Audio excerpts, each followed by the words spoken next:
SSL interfaces are pretty cool. I've been hearing a lot of good things about those. I'm thinking about making a switch to that. I had one on my PC for COVID when we were running like 11 TV shows. We had to get a PC because that's really the only way you can do tons of shows in OBS. It's just like written for PC. Yeah. And we used that SSL sound card. It was good. It was easy. Yeah, they're like stupid easy, but also it sounds fantastic. Sweet, man. Well, thanks for joining the podcast. Like I said, I've been listening to you for a long time. Yeah, I know you've been a long time Ableton Live user as well. And originally from Detroit. I'm glad you're feeling better. I knew that like you got the COVID bug and you're back. You kicked it. So glad to hear that. Thank you. In the midst of also touring and playing a festival circuit. Yeah, it was a little bit crazy, but we worked it out.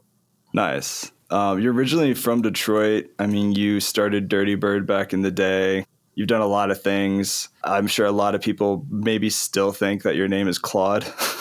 Yeah, definitely. But yeah, Claude VonStroke was like your alias for a long, long time. Now you're strictly doing Barclay Crenshaw, which personally, I'm a big like bass, like, experimental music fan. So I'm happy to see some of that transition. I know you've already talked on a lot of podcasts about why you made the switch, but for people here listening, maybe just give them a little bit of background as to your journey into transitioning from Claude into Barclay. And then maybe we can nerd out and talk about your new plugin company, Imperial Dust, and other things. I want people to get to know you a little bit better and where you're at now. Well, I was originally as young as like 11 years old. I was making rap music in my bedroom. And then I got into all kinds of stuff, eventually got into jungle. And then I became a like jungle DJ, like a hard, dark tech step stuff. And tech step. And I realized that there was never any girls at any of those functions. And there was almost no guys either. But this is in San Francisco when I had moved there. My friends were going out to all these house parties because all the girls were at these house parties, but the music was not for me at these parties. It was like very like coming out of disco vocal style, like super sheeny, like glossy house. Dirtybird was kind of like, what if we took this bumpy, hyphy Bay Area / Tribe Called Quest / metalheads / dark warehouse Detroit thing and put it into regular house music. And that's basically what Dirtybird was. Yeah. And no one liked it in the beginning. It was a total disaster in San Francisco. They actually worked in Germany before it worked in San Francisco. Interesting. That's kind of how that all came together. And then I don't know if this is luck or whatever, but I had been making music. It's not luck because I had been making music since I was 11. But then my first house record was actually pretty big. And that's how it kind of happened. And I had been trying to do music for so long that any glimmer of success, I was like, I'm sinking my claws in and I'm never letting go off this mountain. And I'm just going to claw my way up. That's kind of what happened. And then I basically did house for 20 years because of that. But deep down, I was always like a junglist, hip hop fan. Yeah.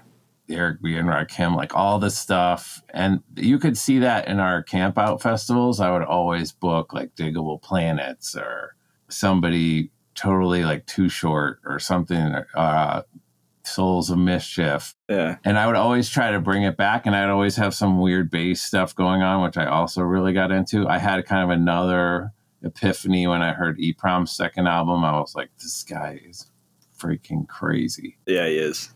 That was like, I'm rambling, but there was this whole scene going on in LA where I kind of just moved, and I didn't really jump into it enough because I was so busy doing house and barbecues and festivals that I kind of missed this like low end theory run that was so sick. Yeah. And I was like, I preferred it, but I didn't get into it. I didn't have time. I was like, we were just like crushing it on the house stuff. Yeah. So basically I sold Dirtybird last year or year and a half ago. And that was the opportunity to flip and go back to the original stuff that I was into. What was the motivation to sell to Empire? I'm curious. I had just done everything that I wanted to do. I had achieved everything I wanted to achieve. I'd done my own festivals, my own day parties. I had big tracks. I played every single festival. I played every single European festival. I played every single bathroom after party, whatever. I did every fucking show that you can do on Earth. And I did Ibiza. I did everything. Yeah. So I don't know. I was in for my 20th year. This would have been my 20th year. And I was like, you know what? I need to just do something different. Yeah, just ready for a change. Yeah. Yeah. And I think it was just time. Like I had this policy that I would go through all of the demos, and I never wanted to give up that policy because I felt like that would be kind of the end. And then the demos got kind of like progressively worse. And I don't mean worse. I just mean the wave of tech house that took over was just not my thing. And it was kind of my fault. I kind of brought through some of the people that made it the way that it is. And that's okay. It just wasn't, the demos I was getting were like photocopies of a photocopy of a photocopy from 2005, and it was no longer interesting to me. Yeah. I've thought about that too. And I've heard you say on other podcasts that sometimes a certain genre, like house or whatever, can kind of be like a machine in a sense, where people start to just copy and replicate what's working and what's popular. Yeah. I don't know. I feel like there's some kind of lost soul in that mentality for me personally. Well, this definitely happens, and it's completely taken over tech house, 100%. And I kind of see it happening in experimental bass right now, where a lot of people are like, let's just turn in a formulaic dubstep beat as experimental bass. And there's a little bit of the like wildness going away. It's harder to find the weirdo tracks. Yeah. A lot of things just sound like a rhythm serum preset. I feel like. Yeah, I get that. That's a good like quick history and some of the things you've done and where the direction you're going. I am curious, like, when did you start using Ableton Live's the Ableton podcast? Would love to talk about music production and stuff with you and nerd out. So I made my first album in Reason 3. Okay. And then I probably made the second album in Reason, but I started dipping into Ableton. I don't know what version it would have been. Somewhere in the 5, 6, I don't know. Whatever year, like 2009, I would have started maybe getting into Ableton a little bit. It probably would have been 7. Oh, Ableton 7, yeah. Yeah. That makes sense. Yeah. But I didn't use it yet. I was still kind of finishing the tracks in Reason or something. I don't know how I was finishing them. Yeah. It's probably the third album that I was in Reason. So that would be Urban Animal, I think. And this is as Claude. Yeah. Yeah. That would be all Ableton. I don't know what version. And then all of the Barclay stuff would be Ableton. Yeah. So I just kind of flipped from Reason. I do love Ableton, and it's fucking amazing. But there's something in Reason that's really weird. Like, it's got like a limiting factor that makes you try to like figure stuff out more. And kind of gets, I don't know, I was a little bit more creative in Reason, even though it was harder. It's like the patching on the back is totally insane and it's ridiculous. Yeah, I've heard from a lot of people they love Reason because it just feels more modular with like the way it's laid out and the different devices that it offers, and the sound design capabilities with the instruments and stuff are really good. Well, this is a case of now you can just get anything you want. Yeah. But then when I was starting on that program, if you wanted to do something freaky, you had to patch it. Like there wasn't just a multi-tap delay that has a filter on it and then it whatever and a side chain, and you can get any plugin now. Yeah. But then you had to kind of like route it.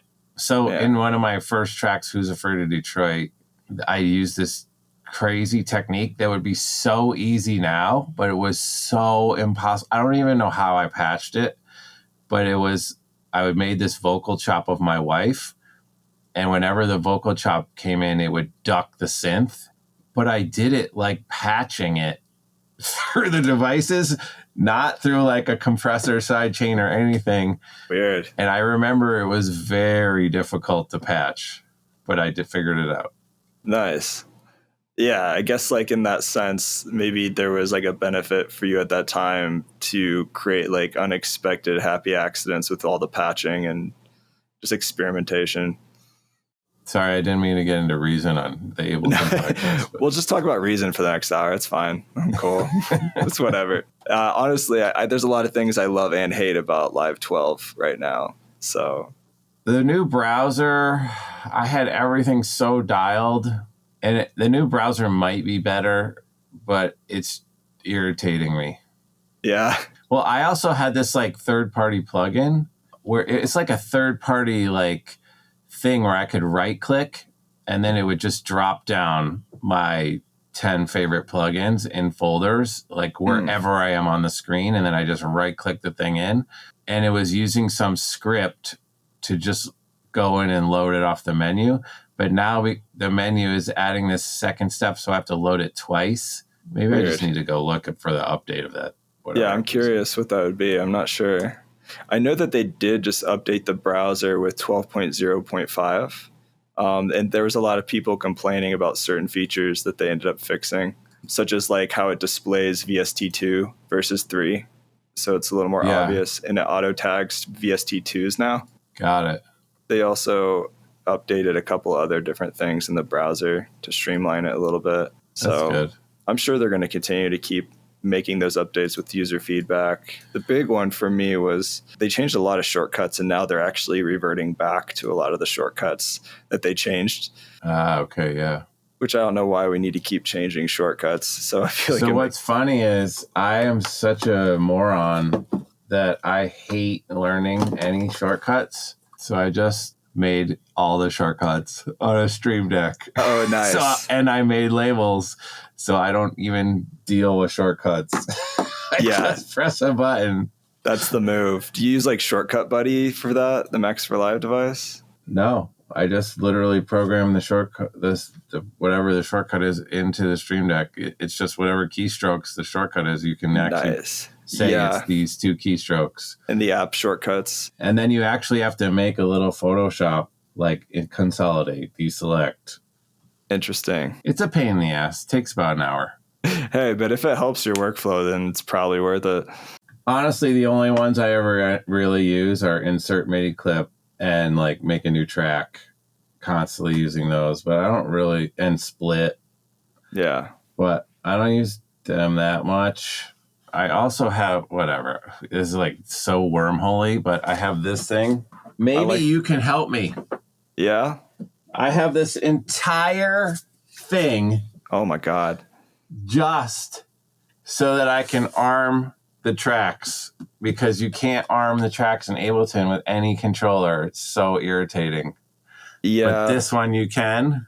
And I was like, maybe I can call this company and just have them make this only. Just one strip. This is like a Spanish company that makes, this is an Ableton controller, but I don't use anything on it except for the recording arm thing. That looks like something from the Matrix. It's like this wild controller. Yeah, I mean, if you select a track and you hit C, that arms it. Yeah, but then you have to select the track and whatever. I don't even want to get into how annoying it is, but yeah, no, I get that though. I mean, I have an APC 40 that I use for that reason too, sitting next to me.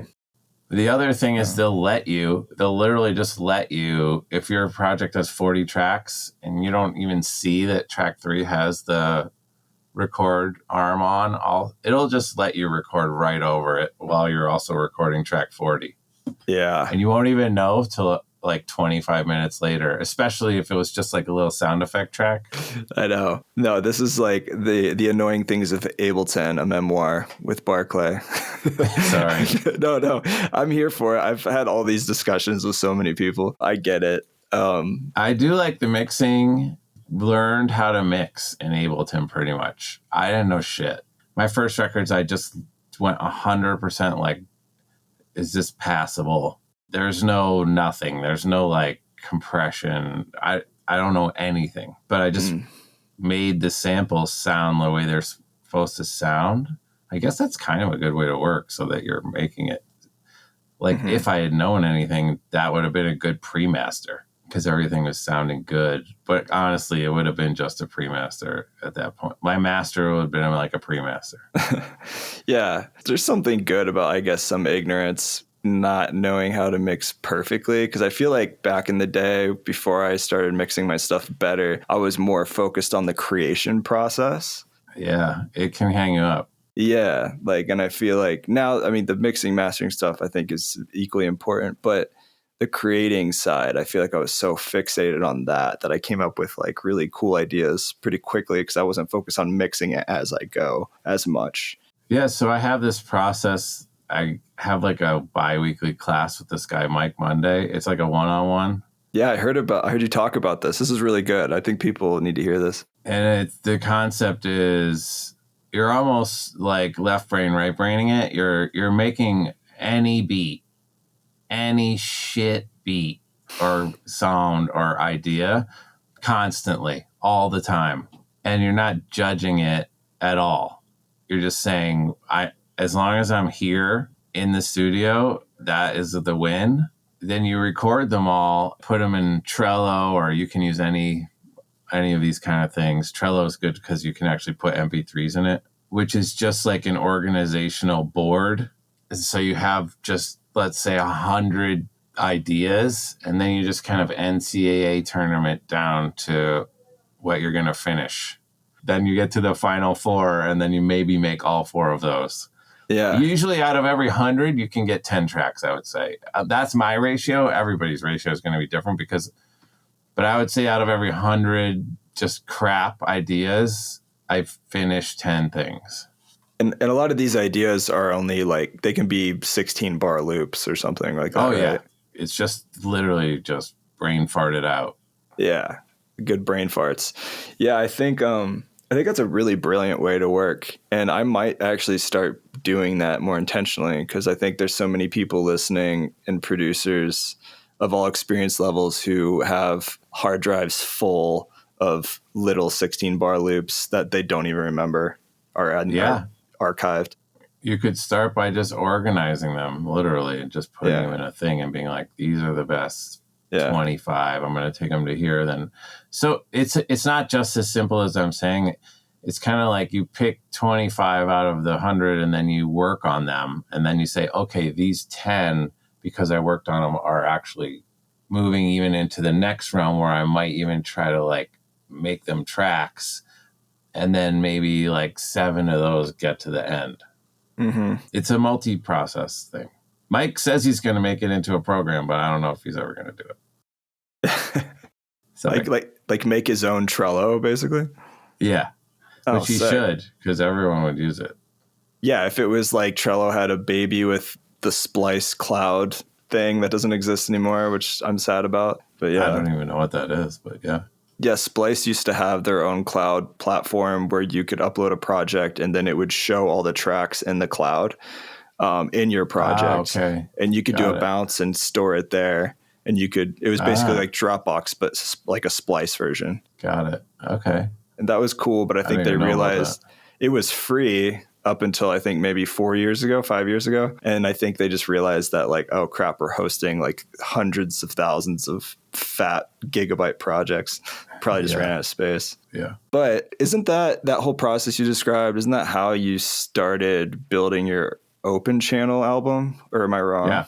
Okay. No, that's exactly how I did it. I did 100 loops or whatever. And that album was a serious, like, it was like a timed challenge. Nice. So I did that album in 80 days. Wow. Which was, I think, 3 times faster than I had ever made an album. That's pretty quick. But I think it's not that quick. It sounds really quick, but this is the kind of where we get to where the rubber meets the road. Mm-hmm.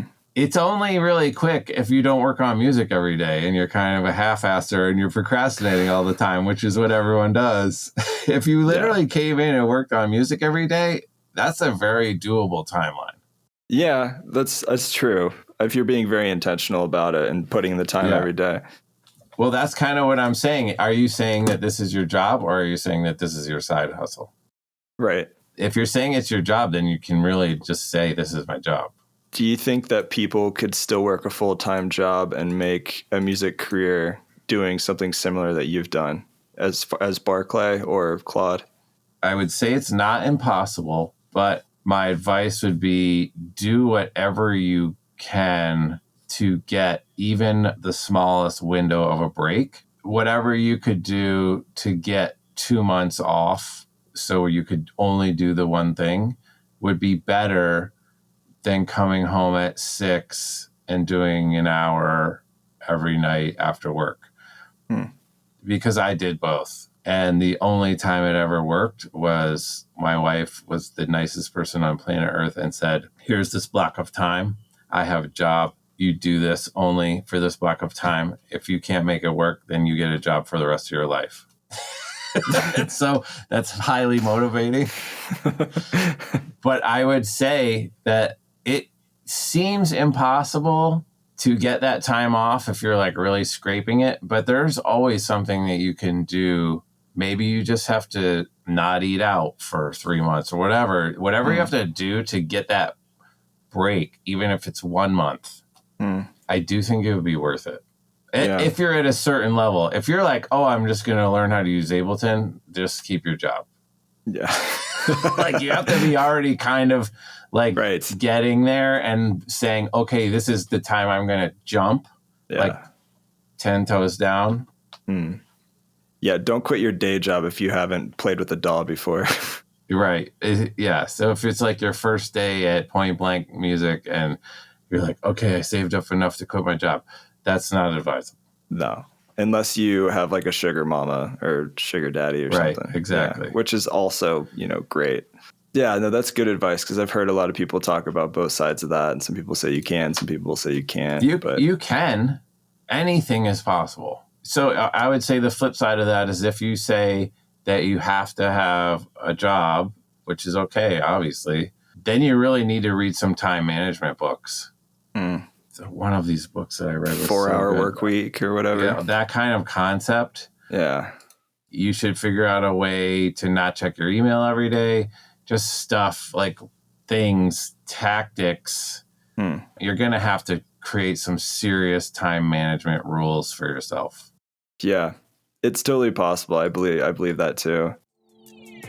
This episode is sponsored by iZotope. If you didn't know, Ozone 11 is out, which is the ultimate mastering tool for crafting the perfect sound of your tracks. So whether you're starting out or whether you're an experienced user of Ozone or mastering, check out the new AI-powered workflows to easily make your tracks release ready. There's a lot of different modules included with Ozone 11, including the Clarity module, which does heavy lifting as it maximizes the spectral power of your tracks, ensuring they sound polished and louder.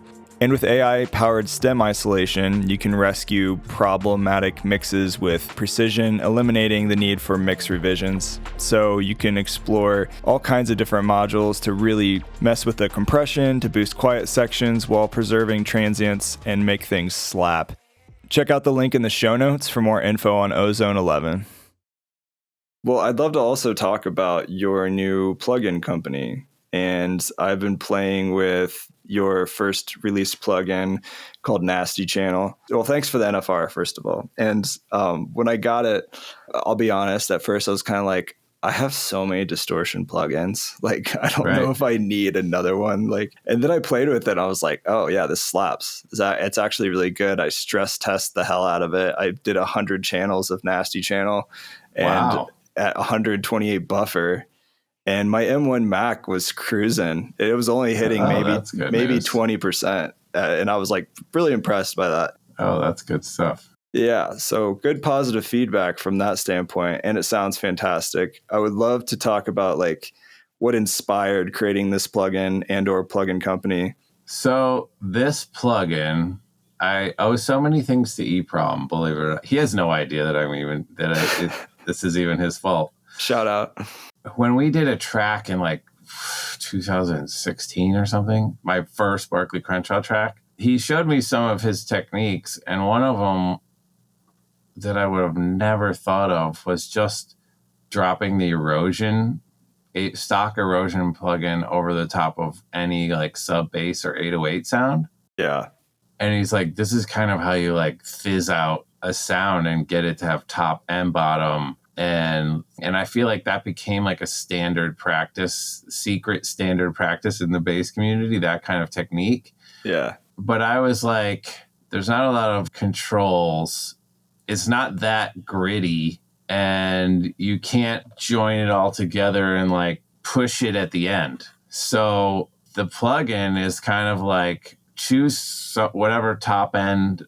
I think that I made like 12 or 14 top ends that are all just like me running like feedback through my synths, or just like some crazy Erica synth pedal. Like it's all 40 million versions of white noise, but it's not white noise. Okay. If that makes any sense. It's like distorted white noise. Yeah. And then you add that layer in any amount that you want to whatever your signal is. And then you kind of glue it together with the distortion or the warming knob at the end. Mm-hmm.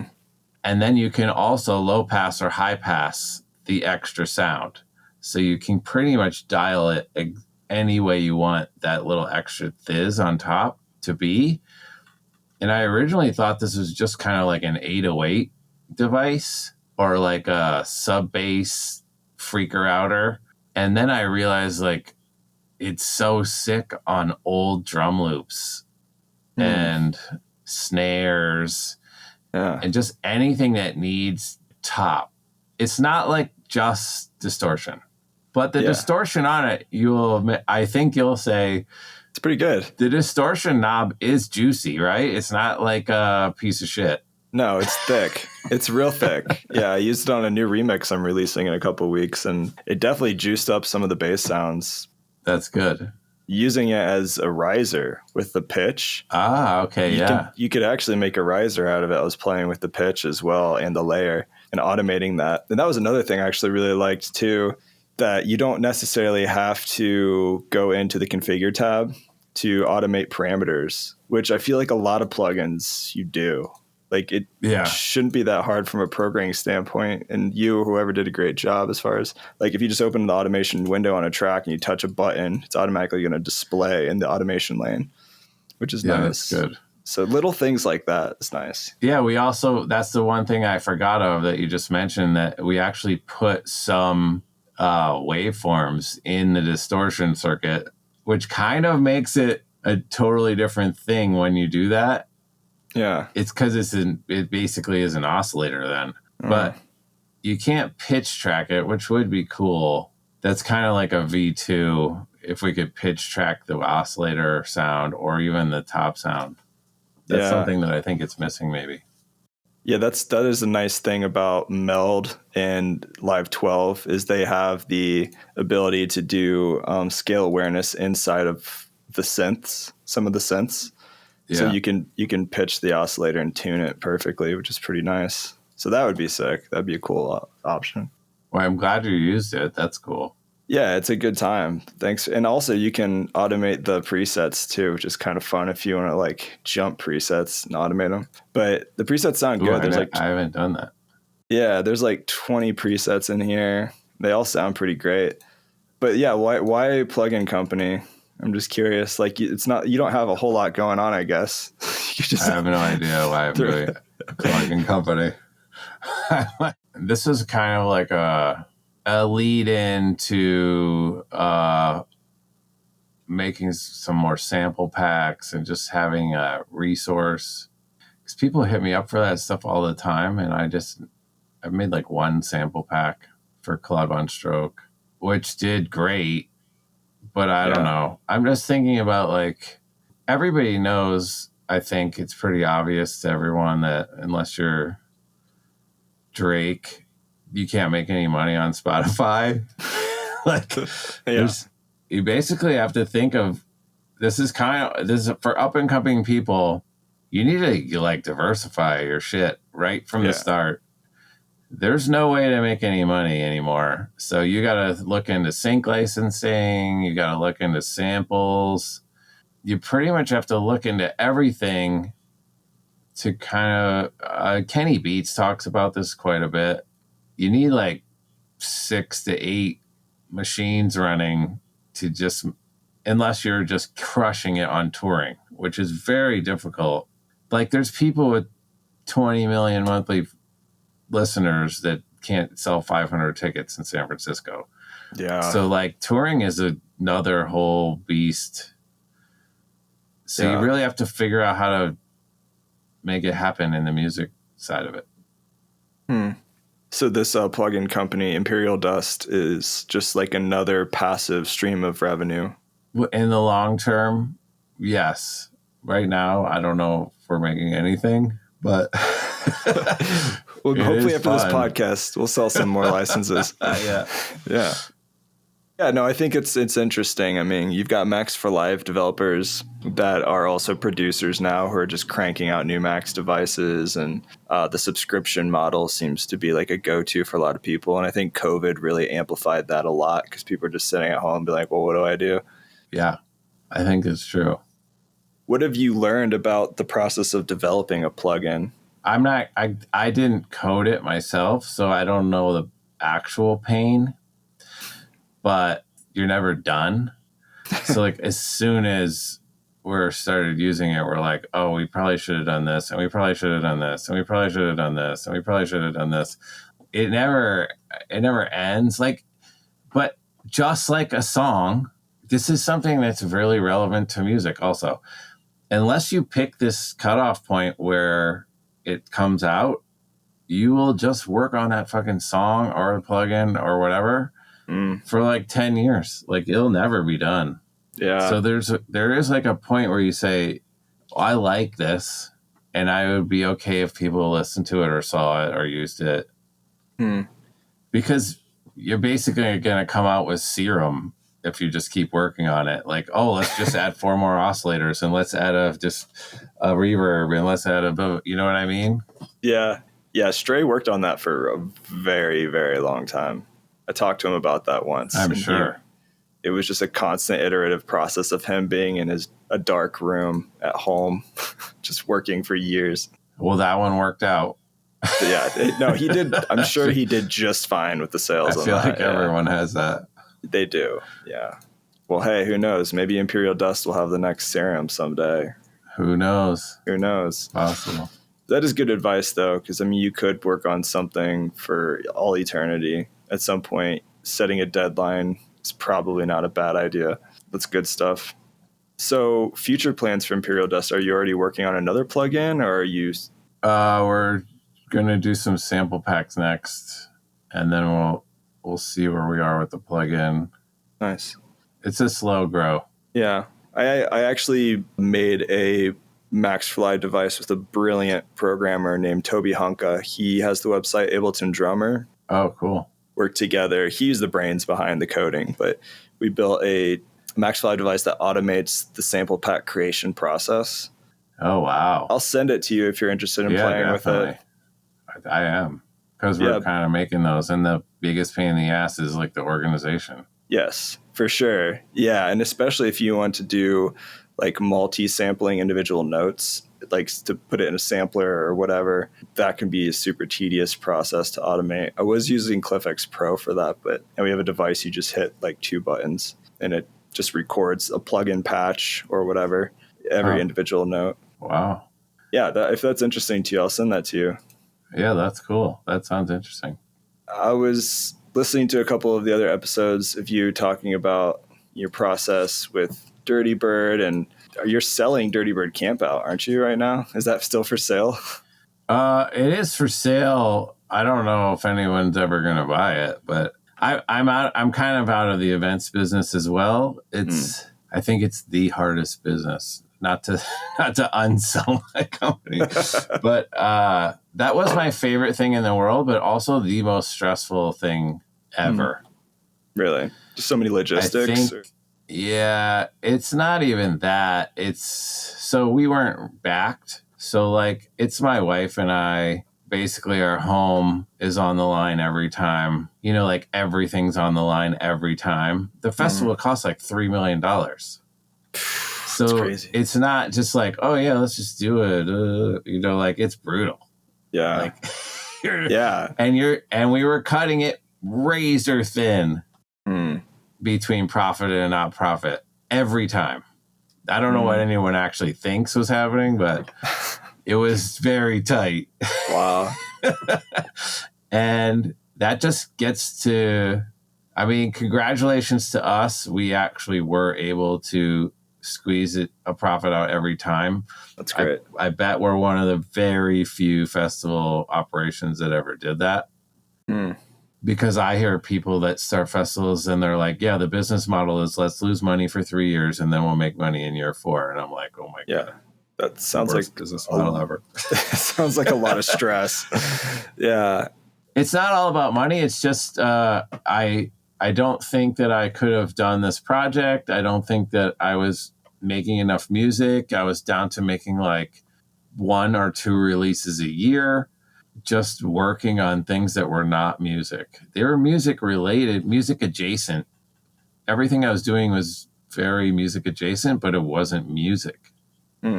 Yeah. So that's kind of, it's a really weird that Empire didn't buy the events company. It's kind of stupid, but. Yeah, I think it's right on brand with the community and everybody that's already been following the label. So they didn't want it because they don't really do paid events. So I get it. But yeah, we kind of got stuck with this thing now that we're just like, if someone wants it, just call me up. Yeah. Because you got a whole bunch of built-in fans, and it, for someone who really wants to do a festival, it's like a plug and play. Yeah. I mean, Dirtybird has definitely, I feel like, changed the game of underground electronic music with house in a lot of ways. I mean, a lot of my favorite artists have been on there. I've opened for like Ardalan and Bot and some other people who have been on the label. Yeah. And I love the community, man. Like, you really built its own scene within a scene. I know. It's not a small effort. I know that. It's not. And I'm seeing how hard it is now that I'm doing a totally new project. I'm like, oh, yeah, that was actually hard. You can't just build a whole new community from day one. Like, I'm getting some of the benefits of Dirtybird now still, of course. But some people are not like, yeah, I want to listen to your rap music now. No, they're just like, fuck you. But I mean, it seems like you're really hopefully like happy with the direction, because now you're going back to your roots, right? Like, you're going back I'm to your super excited. I'm just like, yeah, this is like the bonus time. I'm in bonus time. Like, I did all the stuff I wanted to do, and now I'm just doing literally anything. That's got to be very freeing. And I think you're probably living now where a lot of artists like are hoping to get to someday. I mean, it's pretty awesome. So thank you. Hats off to you for all the journey and potentially the stress of losing money on a festival every year and everything else. There's always got to be some stress if you want to go big. Like, that's just life. It's like the risk reward, caveat. By the way, it never ends. Like, I have records coming out, and I'm like, oh, do I have to make TikToks and shit? Like, what? It never ends. Yeah, well, even now, like, the whole music thing on TikTok is like such an issue. I mean, you have so many, like, Universal pulled all the music off of TikTok, and so you had all these muted videos, and apparently they worked out a deal. Now it's back, and licensing on TikTok, and we don't even know if TikTok's still going to be around in the next year because of all the legal stuff. Well, something will be around that's annoying. It's not just going to get easy to become a famous musician. True. Yeah, social media is a weird game. It's kind of strange because, like, you kind of have to be there. I have a love-hate relationship with social media. It's an amazing networking tool because, like, a decade ago, much harder, I think, to reach people or connect with other artists. I agree with you. And it's a little bit of a crybaby mentality to say that social media sucks, because I did watch this video the other day, and the guy's like, do you know what Radiohead and these bands had to do to get people to go to their shows? They had to go to like 1,000 radio stations in person and do like a promo tour and print flyers and wheat paste poster campaigns and spend $1 million and like, yeah. Okay. So social media is not that bad. That's fair. That's a good point. Yeah, that's funny because I've heard a lot of people complain about social media, but at the same time, it's like, what's the other alternative?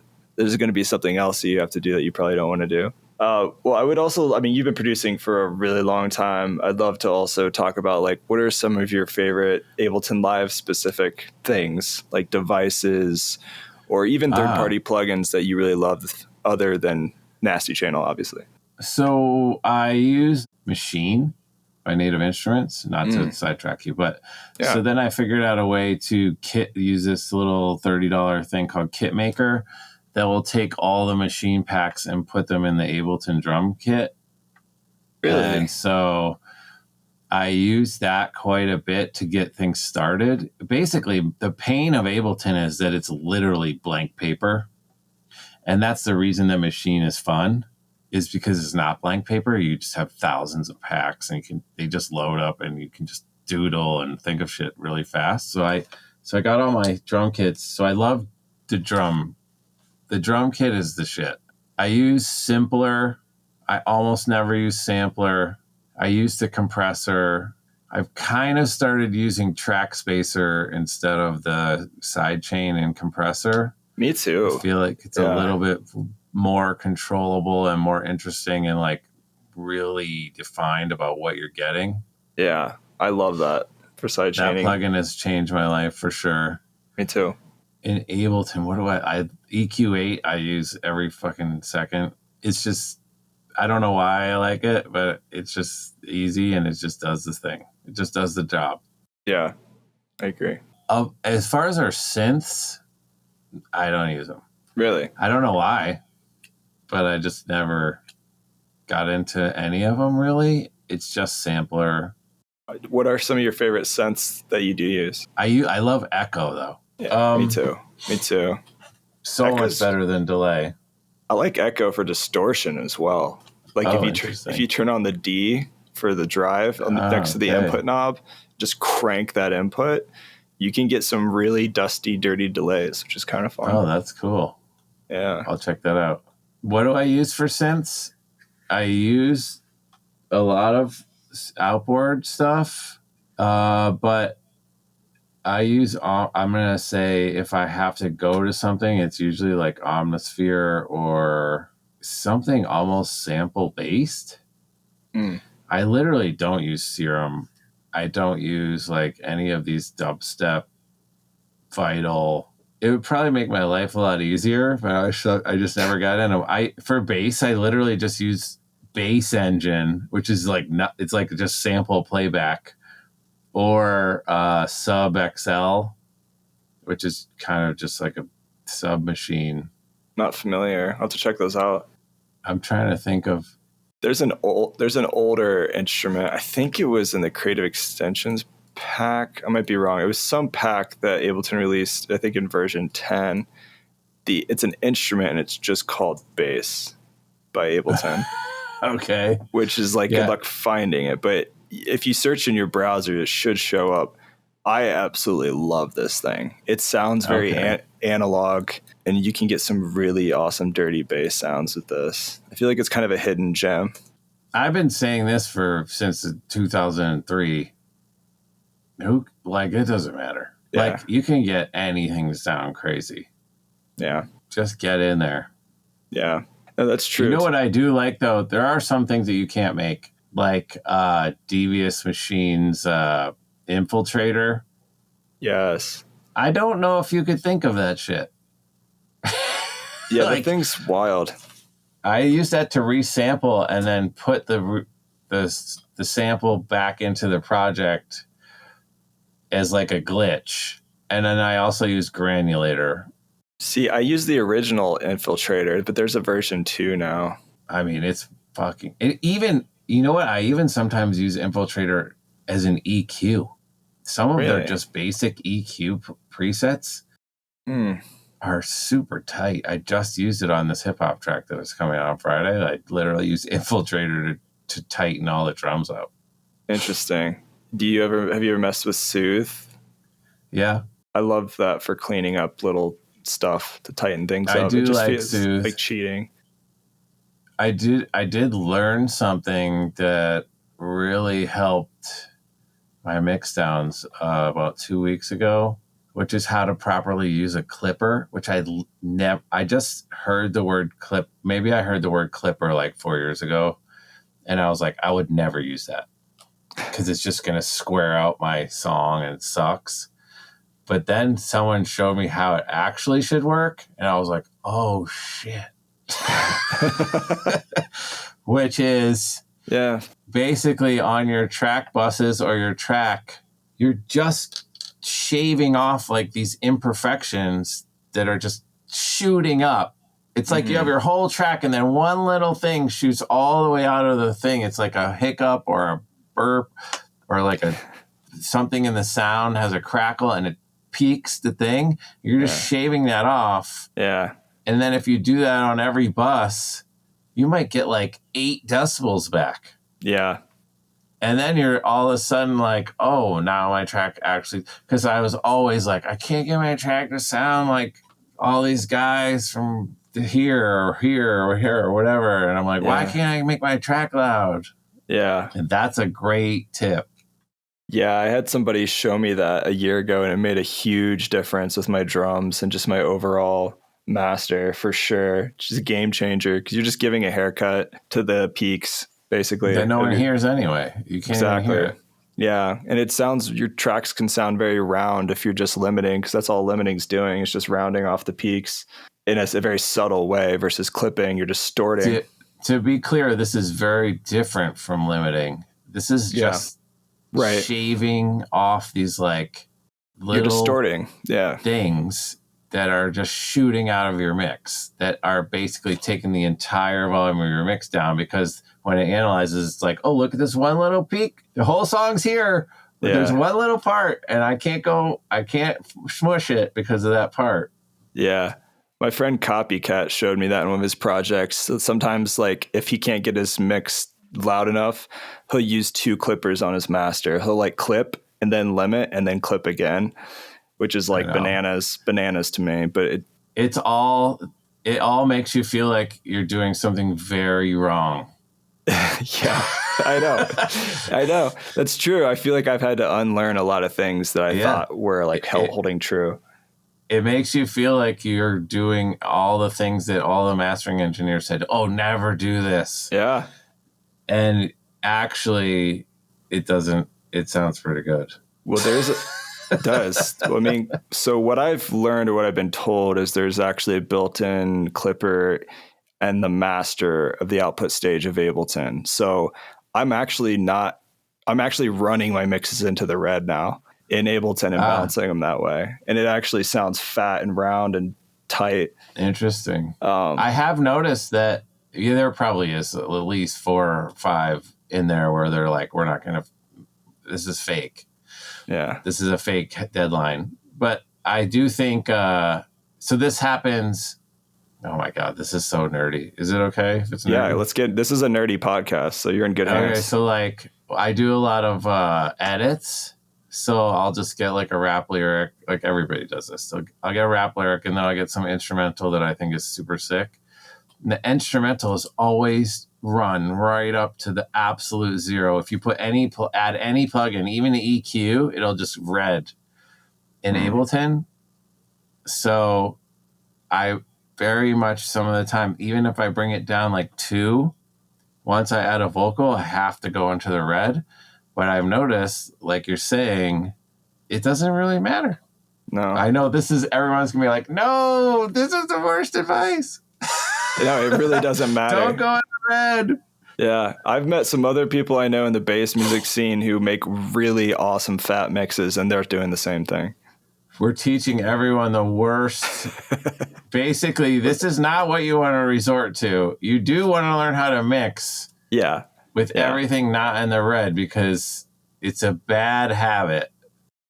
Well, gain staging is still something I have to do before you get there. I mean, oftentimes I'll get a good, well gain stage mix with headroom going into my master, and then I'm building up the volume on the master, even using a utility if I have to slam it into the master red. So there's still some rules I feel like that are important. Well, you'll hear as soon as you hear some demo with it's way overdone, you know immediately that was not the correct. Right. They went way too far. You'll know. One reason a lot of people say that FL sounds better than Ableton, I don't know if you've ever heard that. There's been people who are like, FL sounds better. People have been saying that stuff sounds like better than Ableton for years. Yeah, and that Logic sounds better, that everything sounds better. One of the reasons people say FL sounds better is because you can actually clip the individual tracks in FL, and they have a special built-in clipper into their mixers. So you can clip all the individual tracks before they get into the master, and that's why some people say it sounds better, it's louder. And there's actually a plugin company that modeled, I think it's called Orange Clip or something like that. They basically modeled the clipper in FL. Yeah. So that's what that is. Yeah, I mean, you can put a clipper on every track if you want in Ableton, but you got to put it on. Yeah. So there's a lot of ignorant people just slamming their mixers in FL thinking that's good, who don't know why. Yeah. I mean, that's how I used to. I didn't know anything. When I started, there's a really good limiter and reason on the master. And everyone had always taught me just make a low master. And I always ran that shit as hard as I could. And that's how I created all my first hit tracks, was just railing that master in reason. Hey, if it sounds good, it sounds good. So That's my philosophy. Sweet, man. Well, yeah, I want to respect your time too. I know you've got a lot going on. I wish you were playing a show in Denver sometime so I could come out and see Barclay live. I have yet to see a live Barclay show. I am playing a show in Denver. It's just not announced yet.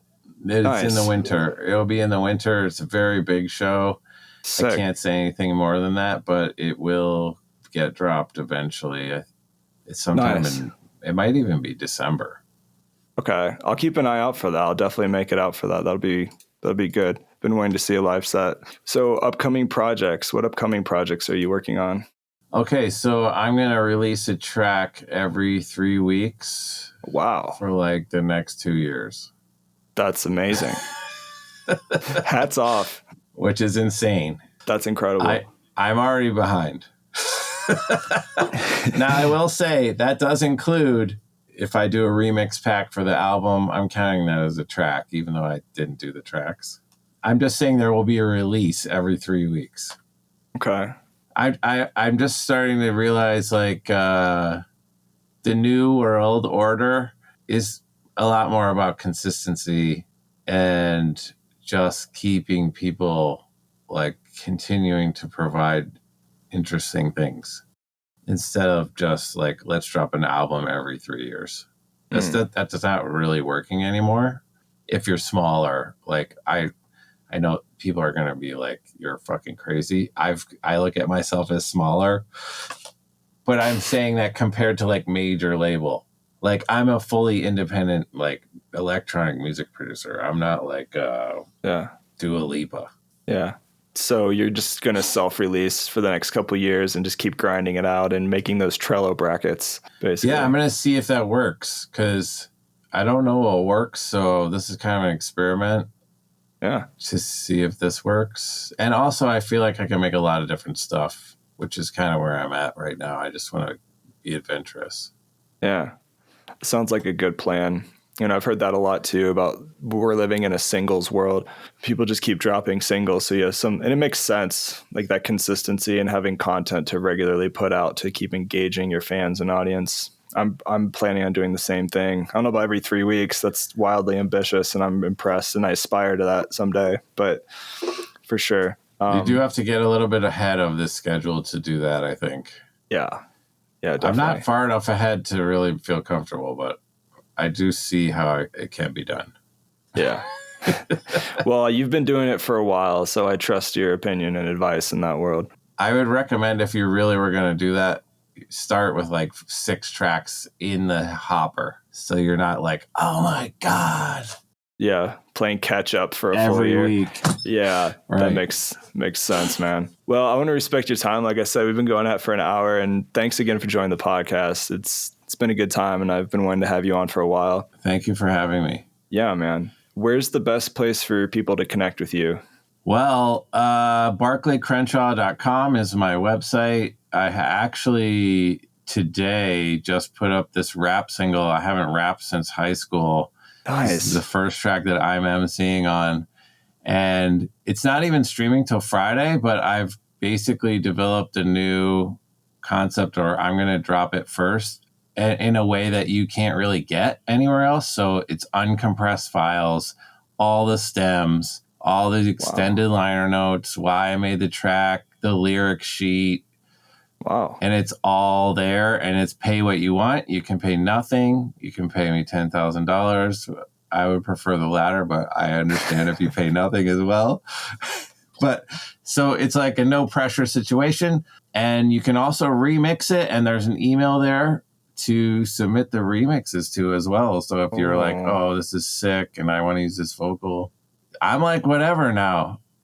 There's no restrictions anymore.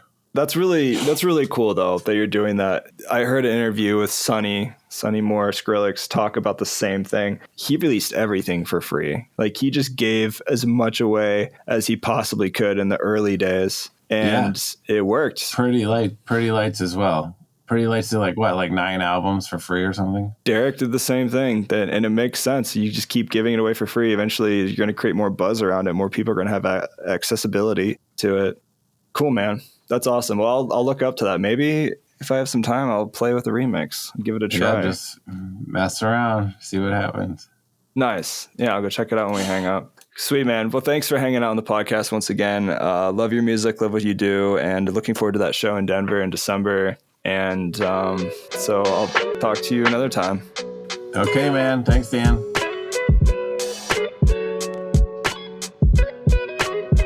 Thanks for listening to the podcast. Do me a huge favor if you would and hit that follow or subscribe button wherever you're listening to the podcast. If you don't hate the podcast, please leave a 5-star review. It would help me out a ton.